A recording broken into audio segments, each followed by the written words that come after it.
For the first time in school history, Hogwarts was hosting a Muggle-style trick-or-treat night.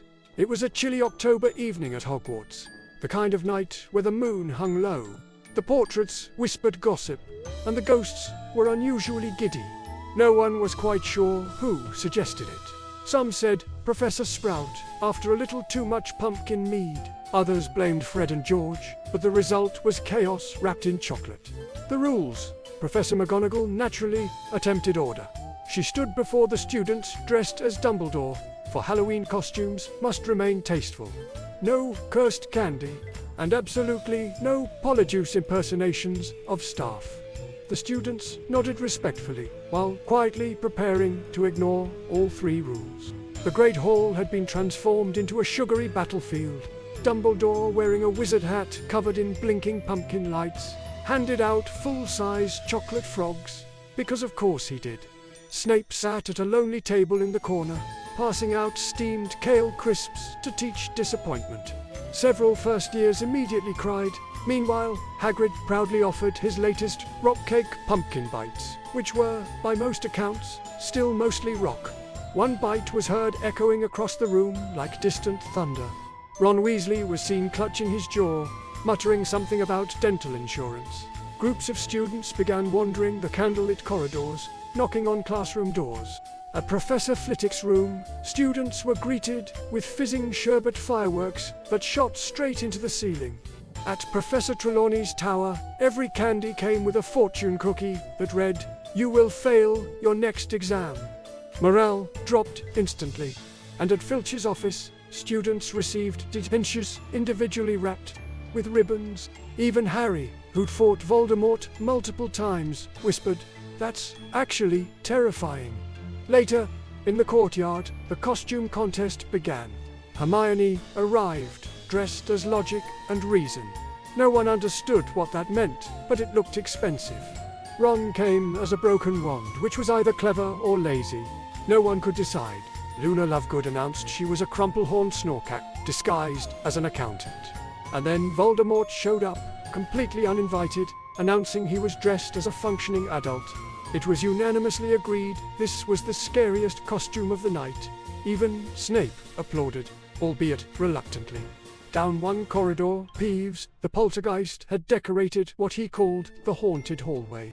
Floating pumpkins, invisible trip ropes, and an enchanted sign that read, "Enter if you dare, or if you want, free candy corn." Neville Longbottom entered bravely and immediately screamed, because the candy corn was, indeed, screaming back. Peeves proudly explained he had enchanted each piece to beg for its life. "Festive," he shouted. McGonagall did not agree. Elsewhere, the professors tried to unwind in the staff lounge. McGonagall discovered a live tarantula in her candy bag. Hagrid sheepishly explained it was Aragog Jr., just socializing. Professor Sprout watched in horror as it began eating her chocolate-covered matrix, while Professor Snape quietly Googled wizard-friendly pest control on his enchanted mirror. Trick-or-treat gone wrong. Back in the dungeons, Draco Malfoy attempted to one-up everyone by handing out imported luxury sweets. Unfortunately, they were slightly cursed. Within seconds, the candies began to levitate. Hermione quickly identified the issue. Cursed sugar leviosa.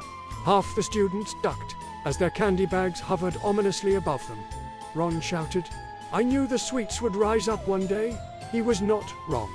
The grand finale, finally, everyone gathered in the Great Hall for the closing feast.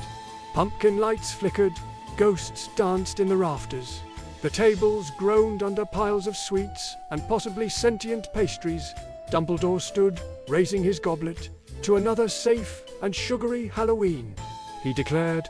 At that exact moment, the Fred and George fireworks went off early. Pumpkin spice fog filled the air. The rock cakes began chanting in unison, and the enchanted candy corn started a conga line. Professor Snape was heard muttering, "Next year, we're doing silent meditation." Voldemort, mouthful of chocolate, shouted, "Never! I finally feel joy." Harry simply sighed. "See, therapy's working already." And as the clock struck midnight, Hogwarts sparkled under floating lanterns, filled with laughter, sugar highs, and at least 3 minor explosions. Because at Hogwarts, even trick-or-treating isn't safe. But it's always magical. As the trick-or-treat chaos died down and the last screaming candy corn was subdued, Hogwarts prepared for what staff called a calm evening celebration. Everyone else called it the after-party of doom. It was supposed to be a quiet gathering for ghosts and friendly magical creatures. It quickly turned into something that would haunt the house elves' cleaning schedule for centuries. The guests list from the underworld, the ghosts, arrived first. The Grey Lady floated in dramatically, complaining that no one had reserved her a spectral seat. Sir Nicholas drifted in behind her wearing a party hat impaled on his nearly headless situation. Moments later came the centaurs from the Forbidden Forest, elegant, mysterious, and immediately regretting their RSVP. They had assumed after-party meant philosophical discussion beneath the stars. Not Peeves' poltergeist karaoke night. Peeves' self-appointed DJ had enchanted the gramophone to play a terrifying mashup of Monster Mash and Celestina, Warbeck's greatest hits. The Bloody Baron demanded something with more existential dread. The ghosts attempted to dance, which mainly resulted in cold spots and mild possession of the punch bowl. The punch, now haunted, began screaming "boo" every time someone reached for it. The werewolves arrive outside. A full moon rose, which was, in hindsight, poor scheduling.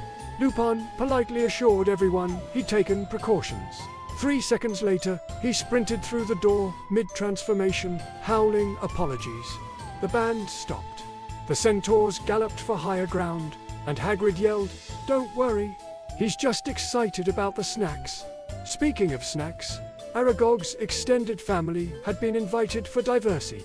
Then they ate the tablecloth, 3 chairs, and possibly part of a ghost. One particularly bold spider climbed onto the stage and performed an interpretive dance called 8 Legs, No Regrets. It received a standing ovation, mostly from fear.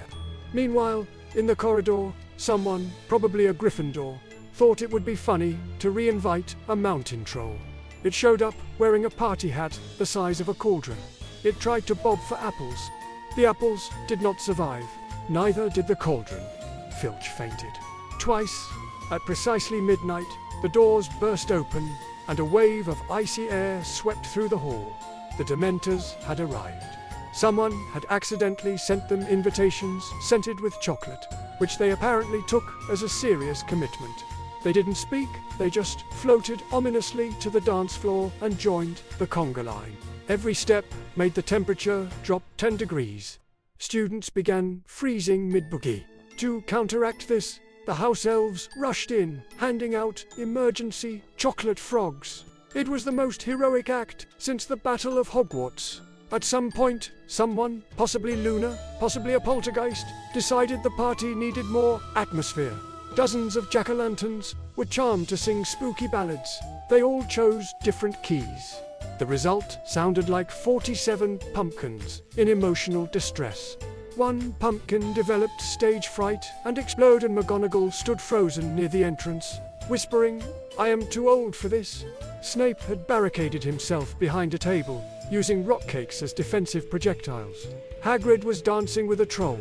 Blissfully unaware, the troll thought it was a wrestling match. Dumbledore, meanwhile, twirled a pumpkin in each hand and declared it the most spirited night in Hogwarts history. The morning after, by sunrise, the Great Hall was unrecognizable. The ghosts were hung over on ectoplasm. The centaurs left a note that simply read, "Never again." The spiders were asleep in the rafters.